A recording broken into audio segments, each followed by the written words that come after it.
Allison. I'm in Team 6344 Yale Jiggawattz. I am, first of all, project manager. I also work with CAD and social media lead. Today I'll be telling you guys about how social media can help your guys' team with branding, marketing, getting your name out there. And that also can work with sponsors and even funding. That helped us a lot last year. So, using social media to your advantage with Facebook, Instagram, and Twitter. The basics, online etiquette, the raw piece of your posts, comments, and replies, hashtags, how many for each platform, and what to use, interesting posts, who to reach out to with what platform, word choice, and marketing yourself with posts, watermarking and branding, basically the same things, how to do it, and why you should do it. First off, into the depths of online etiquette, it's grammar and punctuation. If you're not sure whether to use it or not, don't use it, or Google it. That's a great tool to have, is just to look it up.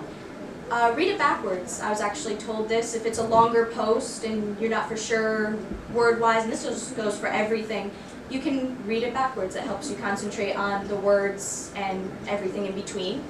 And have someone else read it. It's also a good tool to use when you're not for sure how it sounds, because to each person a post has a different tone, even with punctuation. Comments, you should comment on other people's posts. That first of all gets your name out there and is pretty useful for that. Once again, reaching out, you should comment on at least one post a day on someone else's team, even if it's not a team that you know. If you just, seen them on there, it's a recommended, depending on what platform you're on. Replies, you should pay attention to anybody posting on a comment on your post, especially if they're questions, and you should answer those questions. And if there's no questions, you should reply to at least one comment, because it proves that you're active on there. And how many times you should post a day. Facebook, you should post once a day. Instagram, it's once a day. And Twitter is a whopping 12 times a day. It's a very high maintenance platform to keep up with. Into hashtags, Facebook should have 2 hashtags per post. Twitter is 3 to 5 because there is a character limit when you're posting. And Instagram should have no more than 30. Keeping it related, that doesn't mean just putting random hashtags just all over the place just because. They should have everything to do with your picture posted, your team, or your community, or all 3, however you want to work it. Have some signature hashtags.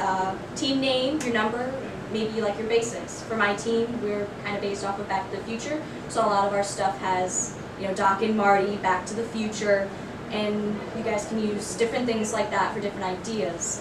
And some tips and tricks, Google Doc with some hashtags. Trust me when I say Instagram, retyping 30 all the time, it's rough. So using a Google Doc or having a spreadsheet of some kind with some basic hashtags that everybody can access to just copy and paste for their posts makes it so much quicker, a lot easier to do. Get creative. You don't have to use a mainstream hashtag, you can just create your own. Why not? And use some mainstream ones too, because that first of all can reach past just FRC teams in our world. It can reach out into more mainstream social media, which can bring some people into our world, and that also helps sponsors find us as well. Interesting posts. First of all, confidence versus cocky. There is a fine line between being a winner and acting like a winner. A lot of us want to post all about our awards and stuff like that and go for it, because there's nothing wrong with that. But there is a certain tone that should be used, and even though you might not mean to sound cocky, you should always have someone read it, just because maybe to someone else it might sound cocky. You always want to double check, because social media is depending on what topic you're going for, it can be a sensitive place to post things, and we don't want to get into that whole mess, so always have someone read it, just for punctuation, grammar, and for the fact that maybe they might read it a different way. Audience, Facebook is more of our older generations, our parents, our grandparents, sponsors, teachers, and everything like that. You want to use your word choice towards them.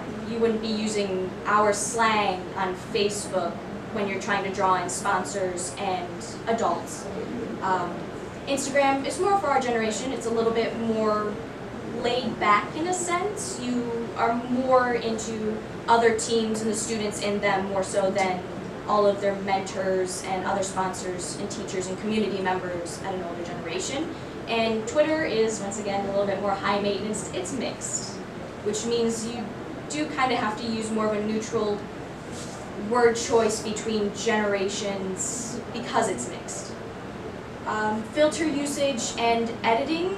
Filters should be rarely used. You guys probably shouldn't be using, that black and white filter on every photo you use. And editing the photo can sometimes add to the photo and make it a little bit more interesting, especially if you're using some words, or maybe you guys are having doing Facebook Live and you're advertising on Instagram. You can do different stuff like that, and technically editing should be used on every photo because you'll be branding your photos. Driving it in, marketing and branding, team logo on every photo you guys have. First of all, so no one steals it and calls it their own, and second of all, because it gets your name out there. When people see the picture and like, wow, look at that team, they look awesome. Who are they? Especially when there's pictures and videos where you really can't see their t-shirts clearly or anything like that. You should always have your team logo, like the ones on your shirts, or just simple, you type it in a little type box, your team number, or your team name. And why you should do all that is to reach out, to market and brand your guys' self. It's for teachers, it's for sponsors, it's for your community, and it's to help your team reach out farther and get sponsors. Is the big, huge main point of social media, is to brand and market your team. And that concludes it all, but on a side note, for teachers, our team does a teacher appreciation, and we even have our teachers involved. When you get not only just your community involved with giving money and giving utilities and all those different things, you should also have your school involved. We have a lot of support from our school because we involve them, from teacher appreciation to interacting with principal and different levels of education, Board of Education, and everything like that. You guys really do want to include not just your community, but your school as well, considering you guys, we all are more or less based off of our school's names or even our mascots. I spent a handful of days with them, teaching them in depth what you should do, what you shouldn't do, teaching them how to brand. Different programs that we use to brand is Canva. I personally like using that on our laptops or computers. It's a lot easier to use, but on our phones, when we're posting on Instagram or anything like that, I use Pixar.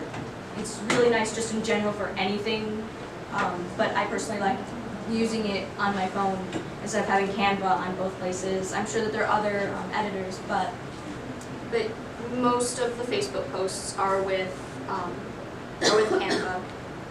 And Instagram is more Pixar, just because of posting. It's easier to post on Instagram with a phone, and Facebook it's easier to post and schedule. There's a scheduling ability on Facebook to schedule posts as well, which we utilize a lot on Facebook, because you can sit down and you can do a month plus of posts on Facebook in a couple of hours, and they post automatically at that time. And with that, don't make it a solid number. Don't do 10:05 and then 11:05, or just 11 o'clock, 10 o'clock. You guys want to change it up a little bit, because in the long run you want to look very, very active. Although we do check our social media every day, it's easier to just have those posts scheduled for us so that we don't have to worry about picking a picture out and then branding it and then typing out a post, because typing out a good post and everything like that with words can take like 10 minutes, and it's easier to have all of that set, and all you have to do is just check activity, comment, post on other people's I'm at a loss for words, platforms, different things like that. It's just easier to have those things scheduled. Instagram sadly does not have that ability, although there are extra apps out there that help you schedule on Instagram. I tried it, did not like it.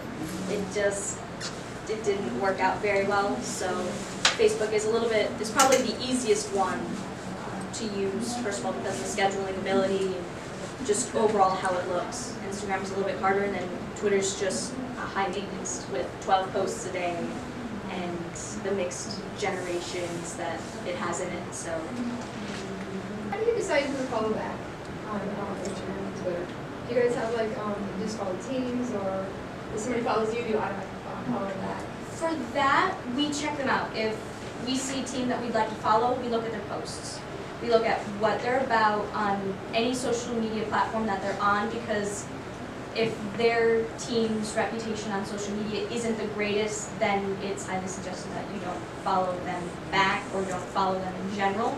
So anytime we have a team that follows us, we check out their posts, we see how active they are, but the biggest part is how they act on social media. We've had a couple teams follow us, and it was either that they were really inactive or their posts were hard to read. There was an incident at one point where we had a comment on an Instagram post, I do believe, and we spent a long time trying to figure out what they were saying, because they typed it out without any punctuation. The words were very misspelled.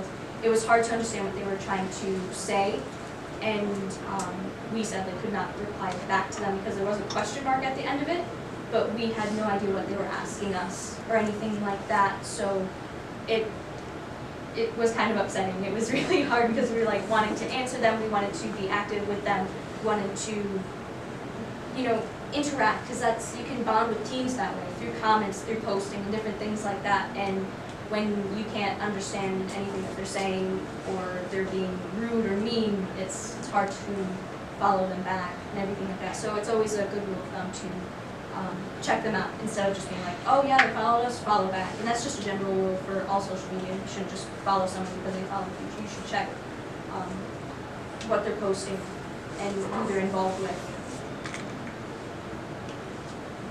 Any questions or any other examples you guys would like to see, or no?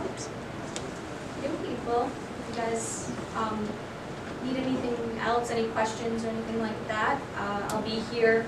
The whole team will be here, obviously. And with that, this will be once again posted on our team website, along with the video that has it, just in case. Yeah. Otherwise than that, we're all good then. Thank you. Yeah.